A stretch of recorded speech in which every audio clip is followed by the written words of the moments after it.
So I just wanted to ask this question. If there's a law being passed that's against God's laws or immoral, what is your opinion on that?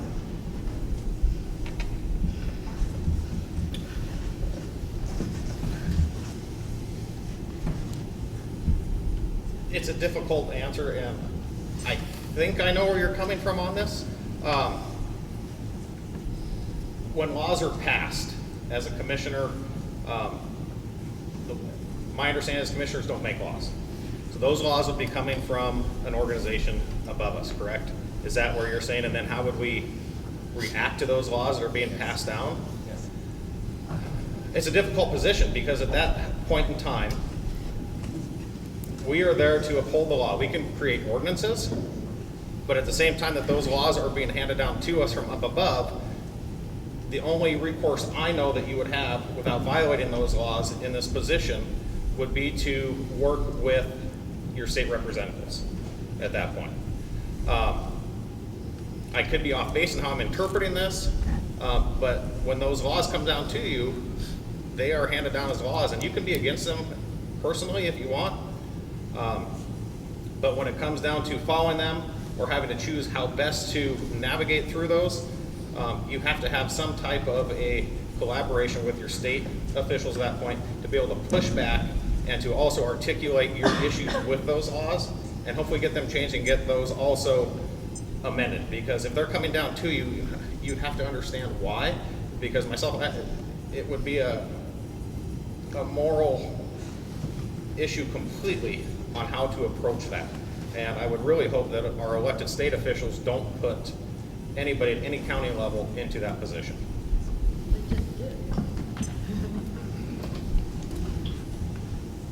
The legislature is responsible for passing laws. County commissioners pass ordinances, so that would not be something that would be in the purview of that. However, we are guaranteed a Republican form of government, and the Idaho Constitution and the United States Constitution has certain guarantees. We're Republicans. It starts off with our belief in God and the Creator, and that's where our powers are justly derived.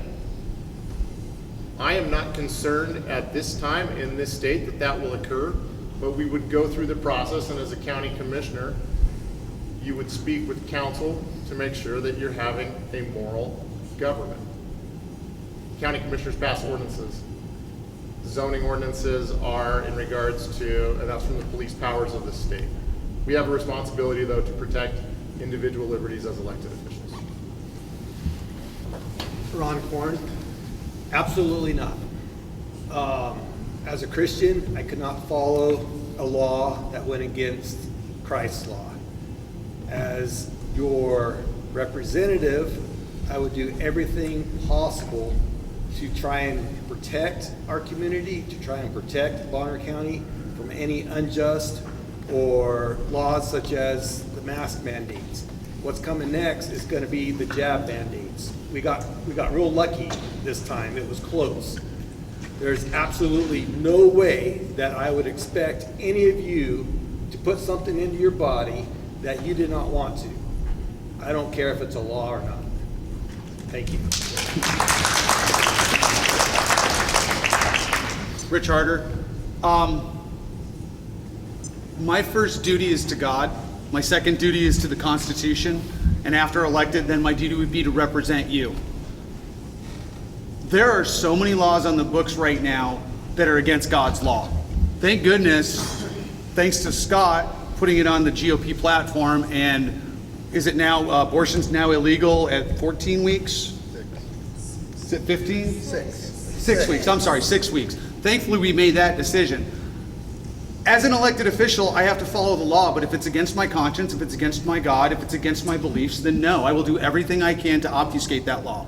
It also goes back into where I said, laws have latitude. Laws about murdering or robbing or stealing, those are pretty clear cut, and I think we all agree that those laws need to be followed and those laws need to be enforced completely. There's a lot of rules out there and laws that there's latitude there. And once again, you need to have someone that is going to side on that latitude with the people, not with the government, with the freedom of the people. I hate to give my opponent props, but Ron has it right. We can't force people to take injections. We shouldn't be forcing people to put masks on.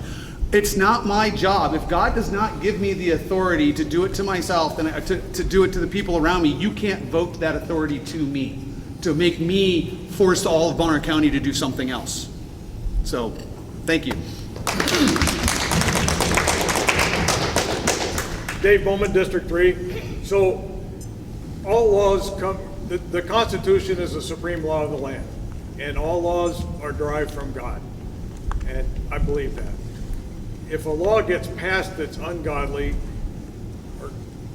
it's still the law, and we're obliged to follow it. There are ways to, you need to work within the system to change those laws. It's either through the legislature or through the court system. That's what we have in place to change those laws. I'd like to differentiate, though. Let's talk about mandates and executive orders, because I think that runs a parallel there, and a lot of what's been already brought up was really regarding those things, masks, vax mandates, that type of thing. So the principle of lesser magistrate. So if I receive a mandate or an executive order from above that is not lawful, then I will not obey it and I will not enforce it. But the law is the law, and we have to work with this in the system to change the law if it's unjust or it's improper, or else we have anarchy. Thank you. Jeff Conley, District 2, Sitting Commissioner.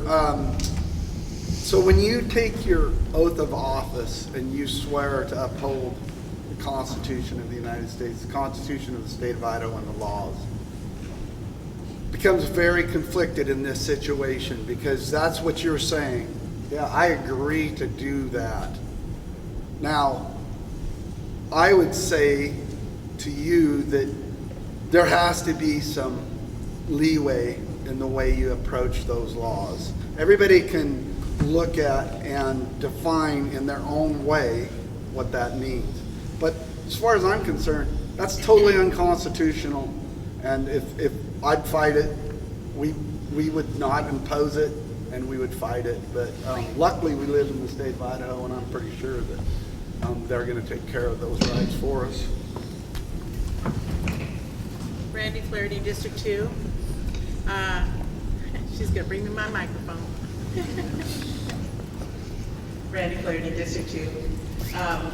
God says to obey the laws of the land, flat out.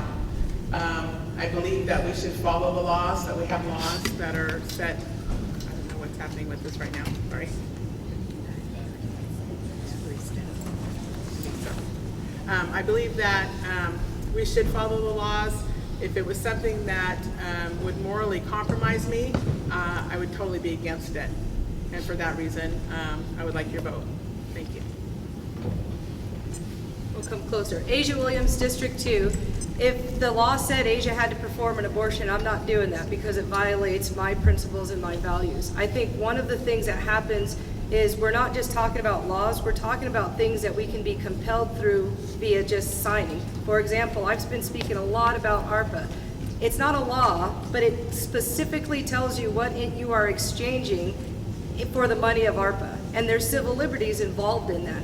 And so that's where we need commissioners that are not just going to read something, but that they're actually going to take it a step further to read the document, see that it's not constitutional, and take action against the unconstitutional aspect of the document, and not just say, I didn't read it, but I signed it, and then whatever happens will happen, but maybe we can sue the federal government later. We have to be a body of government that also empowers the people to use its own resources to also help with those areas where the federal government is overreaching into what we have going on in Bonner County or in the state of Idaho. And that is what we're seeing today. You're seeing a lot more of the grassroots movement of saying, you're not going to tread on my rights, you're not going to make me take an injection, you're not going to compel me by giving me money in exchange for me taking my kid to school and they're only going to wear a mask. But it isn't just the function of the commissioner. That's a function of our community standing up against the overreach that comes. And it isn't enough to just say, we can just go to the AG, because the AG is only as good as the AG that you have that we're currently trying to replace. We have to be a people of voices that stand together to support those that we put in positions to represent us so that we can not just see that it's wrong, but use our avenues, go to our legislatures, electing people that are going to be actionable representatives of our people so that those laws don't hit our state, our county, so that we're not put in that position of having to risk our citizens. Because for me, when I read ARPA, it's putting our civil liberties at risk because it's very ambiguous, intentionally, to take rights that I don't feel a commissioner has the right to exchange for money. So my request with ARPA was review the risk and the benefit and tell me how that's reasonable and how you can reasonably risk exchanging my civil liberties that I haven't given you to give away in exchange for money. And that requires all of us as residents of Bonner County to be informed and to come to those commissioner meetings, to read those documents so that we are not blindly following someone we represented, but we're being actively participants in the function of county government and state government so that we can avoid the federal overreach that everybody clearly sees is coming to the state of Idaho.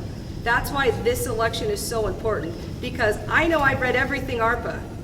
I'm not a commissioner yet, but I've read it, and I have asked questions that have not been answered. I don't know that I can say the commissioners sitting have actually read it.